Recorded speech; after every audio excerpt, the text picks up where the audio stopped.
the first Democrat elected after the Civil War in 1885, our 22nd and 24th President Grover Cleveland was the only president to leave the White House and return for a second term 4 years later, 1885 to 1889 and 1893 to 1897.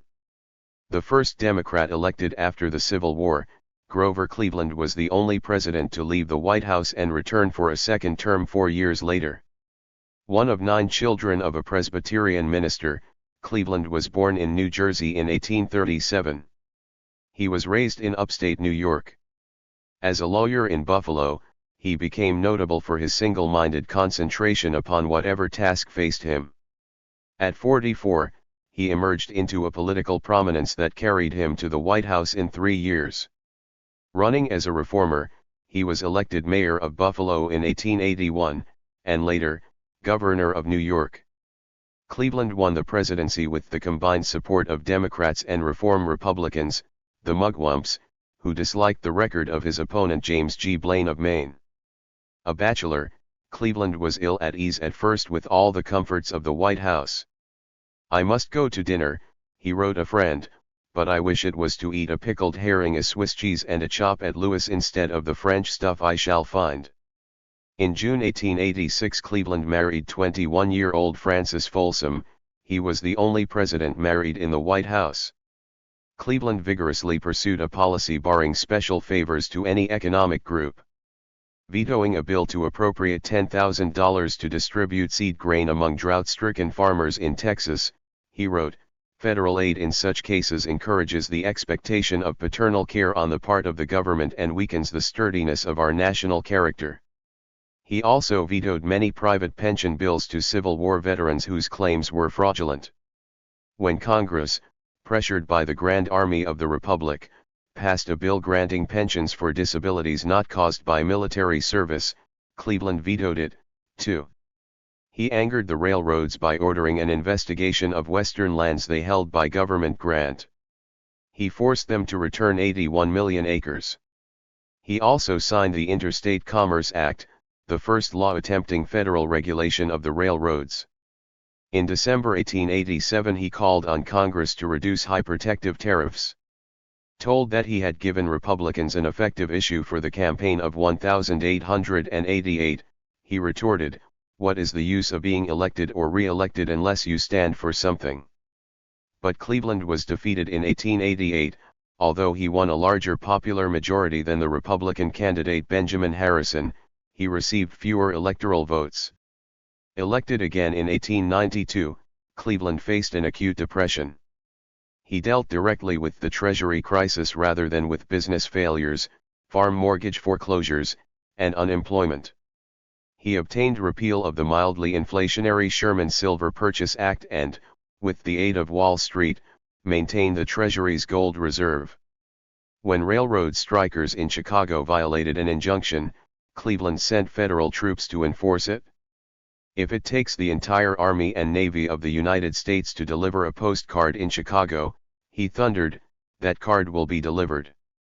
Cleveland's blunt treatment of the railroad strikers stirred the pride of many Americans. So did the vigorous way in which he forced Great Britain to accept arbitration of a disputed boundary in Venezuela. But his policies during the Depression were generally unpopular. His party deserted him and nominated William Jennings Bryan in 1896. After leaving the White House, Cleveland lived in retirement in Princeton, New Jersey. He died in 1908. Stephen Grover Cleveland, March 18, 1837 to June 24, 1908, was an American politician who served as the 22nd and 24th President of the United States from 1885 to 1889 and from 1893 to 1897. He is the only U.S. president to serve non-consecutive presidential terms. Cleveland was the first Democrat to win the presidency after the Civil War, and was one of 2 Democratic presidents, followed by Woodrow Wilson in 1912, in an era when Republicans dominated the presidency between 1869 and 1933. He won the popular vote in 3 presidential elections: 1884, 1888, and 1892. Benjamin Harrison won the Electoral College vote, and thus the presidency, in 1888. Cleveland was elected mayor of Buffalo in 1881 and governor of New York in 1882.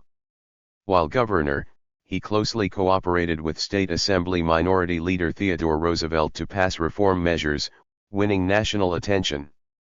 He led the Bourbon Democrats, a pro-business movement opposed to high tariffs, free silver, inflation, imperialism, and subsidies to business, farmers, or veterans.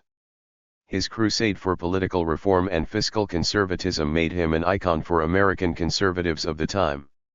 Cleveland also won praise for honesty, self-reliance, integrity, and commitment to the principles of classical liberalism. His fight against political corruption, patronage, and bossism convinced many like-minded Republicans, called mugwumps, to cross party lines and support him in the 1884 election. After losing the 1888 election to Harrison, he moved to New York City and joined a law firm. The 1892 election restored him to the White House. As his second administration began, the Panic of 1893 sparked a severe national depression. Many voters blamed the Democrats, opening the way for a Republican landslide in 1894 and for the agrarian and civil rights seizure of the Democratic Party in 1896. An anti-imperialist, Cleveland opposed the push to annex Hawaii, launched an investigation into the 1893 coup against Queen Liliuokalani, and called for her to be restored. Cleveland was a formidable policymaker, but also garnered criticism. He intervened in the 1894 Pullman strike to keep the railroads moving, angering both Illinois Democrats and labor unions nationwide. His support of the gold standard and opposition to free silver alienated the agrarian wing of the Democrats. Critics complained that Cleveland had little imagination and seemed overwhelmed by the nation's economic disasters, depressions, and strikes in his second term. Even so, his reputation for probity and good character survived the troubles of his second term. Biographer Alan Nevins wrote, "In Grover Cleveland, the greatness lies in typical rather than unusual qualities. He had no endowments that thousands of men do not have. He possessed honesty, courage, firmness, independence, and common sense. But he possessed them to a degree other men do not." By the end of his second term, he was severely unpopular, even among Democrats. After leaving the White House, Cleveland served as a trustee of Princeton University. He continued to voice his political views, but fell seriously ill in 1907, dying in 1908. Today, Cleveland is praised for honesty, integrity, adherence to his morals, defying party boundaries, and effective leadership, and is typically ranked in the middle to upper tier of U.S. presidents.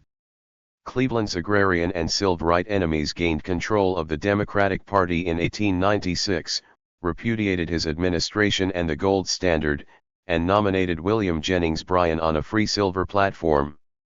Cleveland silently supported the Gold Democrats' third-party ticket that promised to defend the gold standard, limit government, and oppose high tariffs, but he declined their nomination for a third term. The party won only 100,000 votes in the general election, and William McKinley, the Republican nominee, triumphed easily over Bryan. Agrarians nominated Bryan again in 1900. In 1904, the Conservatives, with Cleveland's support, regained control of the Democratic Party and nominated Alton B. Parker. After leaving the White House on March 4, 1897, Cleveland lived in retirement at his estate, Westland Mansion, in Princeton, New Jersey. He was elected to the American Philosophical in 1897.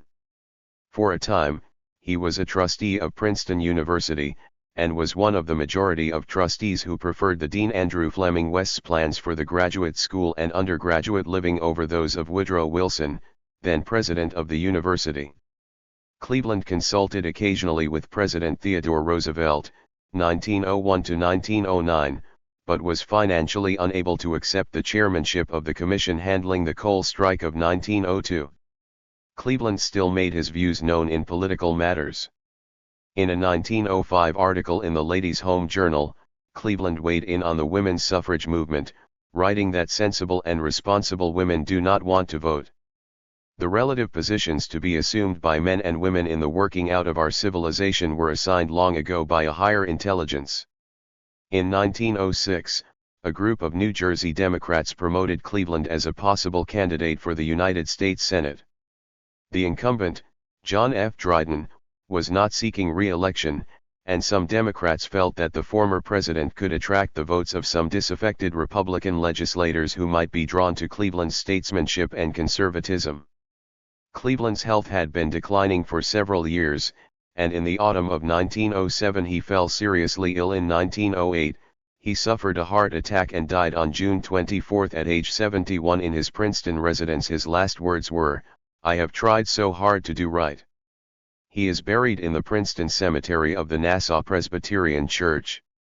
In his first term in office, Cleveland sought a summer house to escape the heat and smells of Washington, D.C. He secretly bought a farmhouse, Oak View or Oak Hill, in a rural upland part of the District of Columbia, in 1886, and remodeled it into a Queen Anne-style summer estate. He sold Oak View upon losing his bid for re-election in 1888. Not long thereafter, suburban residential development reached the area, which came to be known as Oak View, and then Cleveland Heights, and eventually Cleveland Park. 284 The Clevelands are depicted in local murals. Grover Cleveland Hall at Buffalo State College in New York is named after Cleveland. Cleveland was a member of the first board of directors of the then Buffalo Normal School. Grover Cleveland Middle School in his birthplace, Caldwell, New Jersey, was named for him, as is Grover Cleveland High School, Buffalo, New York, the town of Cleveland, Mississippi, and Mount Cleveland in Alaska. In 1895 he became the first U.S. president who was filmed. The first U.S. postage stamp to honor Cleveland appeared in 1923. Cleveland's only two subsequent stamp appearances have been in issues devoted to the full roster of U.S. presidents, released, respectively, in 1938 and 1986. Cleveland's portrait was on the U.S. $1,000 bill of Series 1928 and Series 1934. He also appeared on the first few issues of the $20 Federal Reserve notes from 1914. Since he was both the 22nd and 24th president, he was featured on two separate dollar coins released in 2012 as part of the Presidential $1 Coin Act of 2005. In 2013, Cleveland was inducted into the New Jersey Hall of Fame. Thank you for watching this video.